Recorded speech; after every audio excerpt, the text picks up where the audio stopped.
Hey everybody. So, several of us have been called. We didn't know this was going to happen, but we are giving some initiations today in Thailand. And it felt really important to be initiating the sisters that are working with this energy work. It would be really good for them to receive the initiation on the day of the Red Magnetic Serpent, first day of the Serpent Wave spell. You know, you're starting to learn more about the serpent. And one of our sisters, who she's going to be explaining her story, she's just told me she's done this, and I've just read about what's happened to John of God just there now on this day. And so I feel that, how can I make this a useful thing? How can people look out for these predators? It's in the astrology now that they're being called out. It's happening all around the world. The tantra scene, the healing scene, the shamanic scene.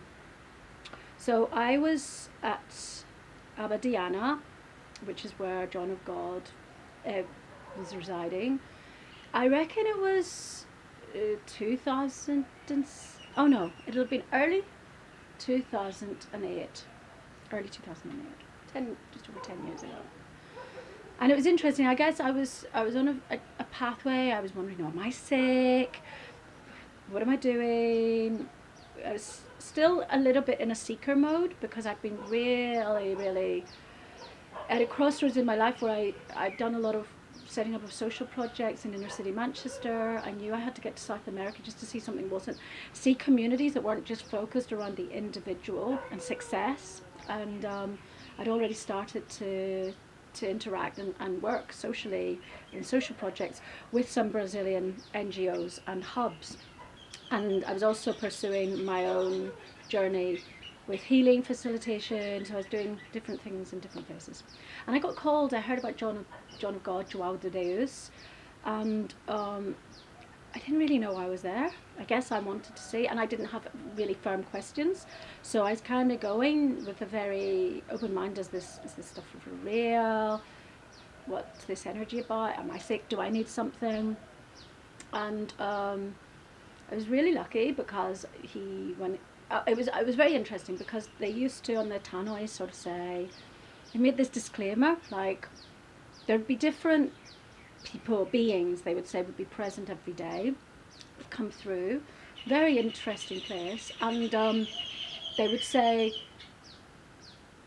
you know, this cannot detract the man as a human, which always sounded a little bit weird to me, like, oh, you know, we're all human, we're all fallible, and I get that, but it's also like, this man is in a position of responsibility with a lot of very vulnerable people. However, there was an incredible power in the place. There were things that happened to me that didn't happen necessarily through him, but through this energy of a lot of faith and a very strong energy field in the place, where there were things that were linked to when my mum had been leaving her body, and there was stuff that I was the only person who saw in my family, and things like that replayed in front of me, and I was held. It was really like miraculous, some stuff. So I was able to deal with some unprocessed trauma, like reliving some of the most traumatic parts when the cancer took over her brain and stuff like that. So I got stuff that I needed, but I saw some things as well, and I was like, wow, I'm seeing this for a reason. So there was a young woman that had been at a festival that I'd been at, and maybe she'd been there for a while, or I can't remember the whole thing. I can't remember orders. I think I'd met her at the festival, yeah. And then she was very young and beautiful, and John took quite a liking to her, and he used to have her there and ask her to give him massages and things. And she'd met a young, nice man at the festival, and the man came to Abadiana unannounced to meet this woman, because he was really into her. And John started like malfunctioning and became very manipulative and very narcissistic, and it was very obvious that from there on, because, you know, the young woman was, you know, early 20s, and there was this manipulation thing, and how he was playing these young women, and I saw that. I was put right in the middle, because I saw John in the whole process. I was like the observer, so I was seeing, and I was being told what was happening. And it's this thing when people get really fanatical, people are in an altered state, because a lot of faith in a place, a lot of consciousness combined, um, it brings people into a distorted way of dealing with the 3D and the physical, and so many people there displacing everything onto this man who's going to heal them. And I certainly didn't. There were some of these shows with the doctors and funny stuff with eyes, and I didn't know what I believed of those. I did feel it was very strong energy, and it was really interesting because I was told I wasn't there to be healing. I was there to be working the current and to be actually sending the healing as a channel. So that was a really big step up for me. I was really lucky, and I was really also lucky that he didn't fancy me. I was a bit older. I wasn't one of the 20-year-old ones. So it was great. I was in a safe zone, and I was there, put there in some ways an observer. And I guess I'm in a time capsule today because we're here in Thailand where there's a big case about a man and some Randy guru stuff in a place called Agama. And last night I came back from the first layer of giving initiations, and there was a woman who'd been involved there writing her side of what had happened. And yeah, I'm seeing a lot about the hysteria, the witch hunts that can happen, and the misreporting of things, and also, you know, yeah, just it's a really big time. It's a really important time to look within, find the guru within.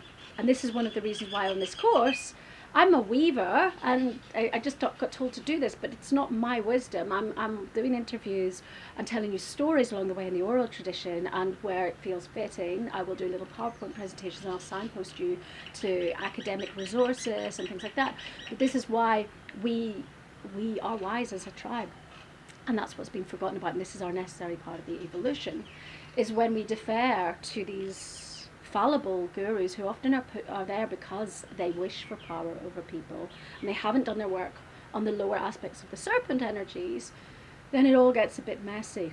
And so that's why we're working with lots of different wisdom keepers to try to assist you to understand that we're here weaving these stories together. And what we will probably find over this course is, wow, this person said this person said this, because there is no one singular truth. We are all subjective beings, and we're all impacted upon our ecosystem, what's around us, our court wounds, etc., who we're around. But there are certain things at this time that you will hear over this course again and again, and hopefully that will help you to navigate into good practice. We're not here to preach as gurus, but there may be times where you go, I've heard this a few times, maybe this is something I need to take stock of, because it's coming into my field more than once. So, yeah, I see this is this thing. We were talking about it yesterday, actually. One of my students said, so who do you think Jesus Christ was? And I'm not going to go in through to all the discussion we had, but part of my answer was he, to me, was an amazing prophet at his time, and at any given time on the planet we have many, many prophets like that, and he was here to give us lots of teachings about love. And then they said, yeah, we will, you know, these people are from Africa, so they were saying, okay, yeah, somebody's just been explaining to me, you know, the element of sacrifice, you know, and how that's an important story. And I said, yes, but this martyrdom has got us out of whack, because people think the more they suffer, the more spiritual they are, and that's not necessarily where we are in this evolution either. We are here to come into right alignment with everything, and there's no competition, there's no way that, you know, if we suffer more, and maybe sometimes people think, oh, this guru is going to do something that I don't like, but I'm going to become more spiritual. I feel that that's, in essence, people martyr themselves, and that's why in the Catholic Church there's been so much, you know, and people this sort of crucified Jesus, and some of the teachings that I've been initiated into, they say that Jesus was working with like a form of Reiki, and that there are documents to him living in India with his bloodline till at least his 80s. And more people are talking about this thing that he brought, and the Christ consciousness. And when I was in my 20s and exploring altered states of consciousness through various mindful practices that some people might not think are mindful, but they are, for me anyway. They I used to do a lot of work on this, the Christ consciousness, and what that was coming in for young people, and that a lot of young people are going to parties and big raves and things to get into the Christ consciousness, to go into this collective higher state of consciousness where they become more giving. And yeah, this was what the sister was saying yesterday. I think, what the teaching that we are taking now is that that's for everybody, and that's exactly what many of us say, is we're all to step into this collective Christ consciousness, which I talk about in one of the other transmissions, this point where we weave the individualized consciousness and the collective consciousness for the greater good and to come back into alignment with the planet. So it's very, very interesting that in Peru at the moment, a lot of the dodgy shamans are being outed. And the medicine is even taking some of them out. But when the last time I was in Peru, some of my Shipibo sisters who are in full integrity, younger sisters, were saying we're really worried. They're like, because of all this money, all these Westerners coming to Peru, their grannies posing as ayahuasqueras, and people think she's a cute granny. She's a Shipibo granny. She obviously serves ayahuasca. And these people have no experience whatsoever, but they're doing it for the money. And that's a watered down version. It's still real story of real of what's going on, but that's the polite story of what's going on in the ayahuasca world. People are being shot in ceremonies. I'm not going to go into it because it may come in another transmission, but I don't even want to be necessarily promoting that work for people until there's been a necessary healing in some places like the Amazon in Peru end, so yeah, so it's really important. What I'm seeing here is a community, and I really don't want to again take the words of the people who've experienced this, but what happens when these witch hunts come through, then the community is good, because there's going to be a necessary phoenix coming out of the flames soon. And it's very interesting because here the Randy Guru is still set up. He's come back, and for me it is about how can we keep people safe, and how can we make sure that we don't repeat the exile story. So yes, some people need to be punished in whatever way that means. We've been having discussions about this, about other people who are not necessarily fit emotionally right now to serve some medicines, and to teach about them. And yes, sometimes it comes, the comeuppance comes, but it's not for all of us to call that. It's about us, I feel, also gatekeeping in society, making sure people are aware of what is going on and calling this earlier in the day. Where I was in Abadiana, I saw some things, but nobody got directly violated, but I could see that this man was a sexual predator, and I wasn't involved enough or there long enough to really be able to call stuff, but I did share what I'd seen to people. Anybody who was ever thinking of going to John of God, I always said, I saw some really crazy stuff. And it's time for more and more of us to trust our gut instincts, and if we've seen something like this, to call it, because we're giving the predator an opportunity to go through an awakening process as well. The more and more we can try to work out how we have space for everything in the cosmos, the better. If we keep leaving people in an us and them situation, we're repeating fractal situations of these stories, and we're not letting these people evolve. And I'm saying this without knowing the possible how this is going to work, but I'm really interested in what's happening here in Thailand, because the women here organised, and some of them had been within the realms of Agama. They organised a really amazing women's festival, which was kind of like being the change. And this is what more and more of us are doing. And it was interesting that I got shown, given a snakeskin, and told I had to make a course. And now all this outing is happening just as we speak.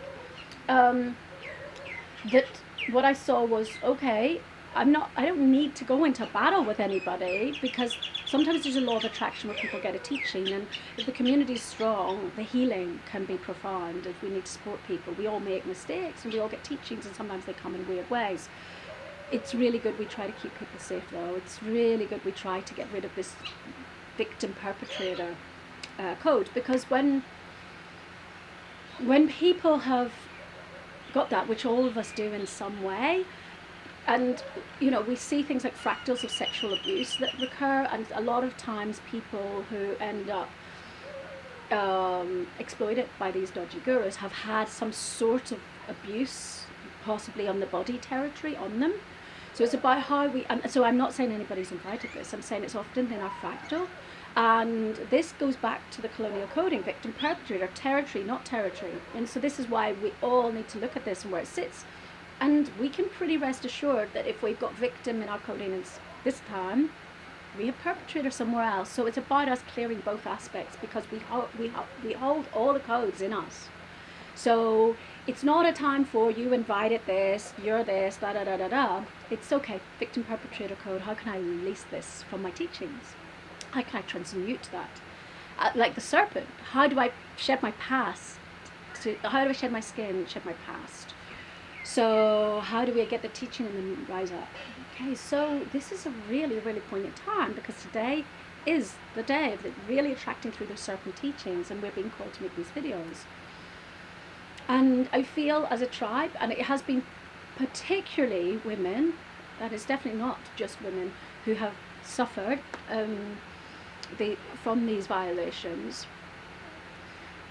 There's something about, if we start to feel confident about feeling, oh, this doesn't feel right, and making sure that gurus are accountable as human beings, and it's like that didn't feel good. And I know that one of the sisters is going to be talking about that in her video.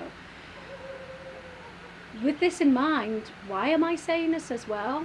Because we all, as practitioners, as we go through higher and higher levels of consciousness shift, we all need to examine our relationship to power and being the one at the front of the room, and